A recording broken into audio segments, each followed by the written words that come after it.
Assalamualaikum warahmatullahi wabarakatuh. Halo teman-teman semua, bagaimana kabarnya? Perkenalkan, saya Rahma Aulia Usyifa dengan nomor NIM 20523035, mahasiswa semester 3 dari Prodi Tadris Bahasa Inggris kelas A. Nah, di video kali ini saya akan membahas materi mengenai register Context of Situation in Text yang ada di mata kuliah Multimodal Listening and Speaking.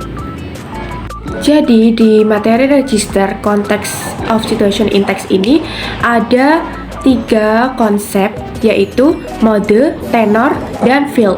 Tapi di video kali ini saya akan lebih memfokuskan pembahasan di bidang field. Nah, apakah teman-teman tahu apa itu field? Meskipun field jika kita artikan dalam bahasa Indonesia itu berarti bidang, tetapi dalam konteks register ini, field itu bukan berarti bidang ya teman-teman.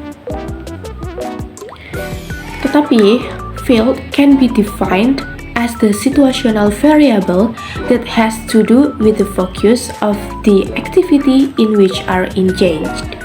Sometimes, field can be closed as the topic of the situation, but Martin's broader definition in terms of institutional focus or social activity type is more useful to capture the field in situations where language is accompanying action. Nah, jadi field dapat didefinisikan sebagai variabel situasional yang berkaitan dengan fokus kegiatan di mana kita terlibat. Field ini dapat kita artikan sebagai topik dalam situasi atau apa yang dibicarakan dalam bahasa tersebut. Nah, berikutnya coba perhatikan kedua contoh teks berikut ini. Apa ya kira-kira yang berbeda? Nah, kedua contoh teks ini sebenarnya sama-sama membahas mengenai perawatan, tetapi field-nya itu berbeda, di mana teks yang pertama membahas mengenai child care atau perawatan anak. Sedangkan teks yang kedua membahas mengenai PC care atau perawatan komputer. Jadi, meskipun struktur dasar kedua teks ini tetap sama, yaitu mengenai perawatan, tetapi perbedaan field pada teks child care dan PC care ini membuat kosakata konten yang digunakan itu berbeda. Perbedaan ini menunjukkan bahwa field itu secara langsung memengaruhi kata-kata yang dipilih karena kata-kata tersebut harus sesuai dengan topik atau bidang yang sedang dibahas. Kedua contoh teks ini juga mencerminkan bagaimana konteks situasional memengaruhi pilihan bahasa, terutama dalam hal verb atau kata kerja dan noun atau kata benda yang spesifik untuk topik tertentu. Nah, selanjutnya, karena konteks situasional itu memengaruhi pilihan bahasa, jadi field ini mempunyai dua macam bahasa, yaitu technical dan common sense atau everyday language. Situasi teknis dicirikan oleh tingkat pengetahuan yang diasumsikan secara signifikan di antara para pelaku interaksi tentang fokus kegiatan. Sedangkan dalam situasi sehari-hari, harus satu-satunya pengetahuan yang diasumsikan adalah pengetahuan umum.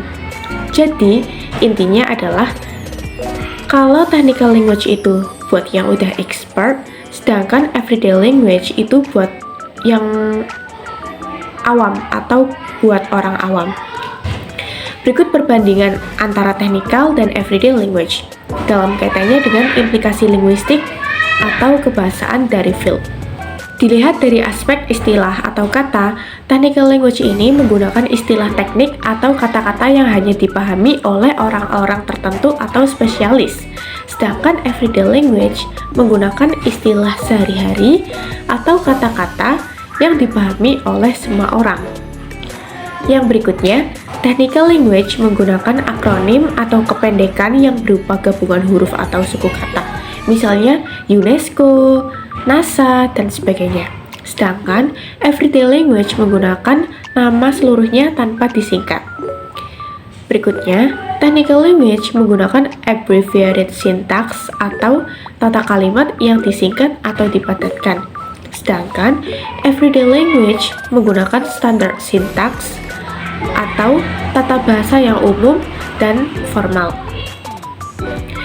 Nah, ini misalnya kalau kalian mau ke kantin sama bestie kalian kan kayak cuma ngomong kantin gitu aja, bestie kalian itu udah paham kan kalau kalian itu ngajak ke kantin. Tapi kalau misalnya sama teman lain yang misalnya baru kenal, itu kan ngomongnya harus lebih lengkap ya kalimatnya, kayak misal aku lapar, ayo beli cimol atau cireng dan sebagainya. Nah, kemudian yang technical language menggunakan action process, yaitu merujuk pada kata kerja atau proses tindakan yang digunakan untuk menggambarkan tindakan spesifik dalam suatu bidang tertentu. Nah, misalnya kalau dalam medis itu ada kata intubate yang artinya memasang tabung untuk membantu proses pernapasan. Sedangkan yang everyday language itu menggunakan identifying process atau struktur kalimat yang bertujuan untuk mendefinisikan sesuatu secara jelas. Misalnya, permainan bridge adalah permainan kartu untuk semua orang. Berikutnya, technical language menggunakan attributive atau descriptive process, yaitu merujuk pada orang yang digunakan untuk mendeskripsikan suatu objek, misalnya panas, pahit, pintar, dan sebagainya. Berikutnya, mari kita lihat perbedaan kedua teks ini. Nah, yang teks pertama itu yang menggunakan technical language. Ada kata-kata declare, trump, trick, dan sebagainya, di mana kata-kata itu hanya dipahami oleh orang-orang yang bisa atau paham dengan permainan bridge atau kartu ini. Nah, sedangkan yang teks kedua itu menggunakan everyday language, yang di mana kalimatnya itu lebih sederhana dan lebih mendefinisikan sesuatu. Contohnya, bridge is a game for 4 players who form 2 partnership. Kemudian ada one card from each of the 4 players is called a trick. Jadi, yang everyday language ini lebih simple dan lebih mudah dipahami daripada yang technical language, di mana yang technical language ini hanya kata-katanya itu hanya bisa dipahami oleh orang-orang yang sudah expert di bidang tersebut. Misalnya lagi, dalam permainan sepak bola itu kan ada kartu merah, kartu kuning. Kalau yang suka bola dan udah paham, itu pasti udah tahu apa artinya, tendangan penalti dan sebagainya. Tetapi yang baru tertarik dengan permainan sepak bola itu belum tentu tahu tentang penalti, kartu kuning, kartu merah, dan sebagainya.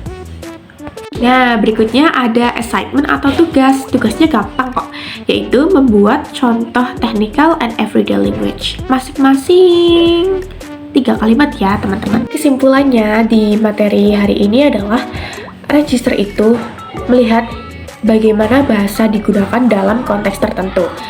Nah, sedangkan yang variabel mode itu melihat bagaimana kamu menggunakan bahasa tersebut. Kemudian variabel tenor itu membahas mengenai dengan siapa kamu berbicara.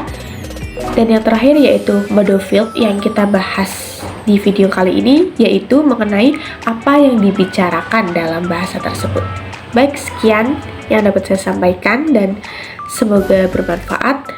Thank you for your attention. Wassalamualaikum warahmatullahi wabarakatuh.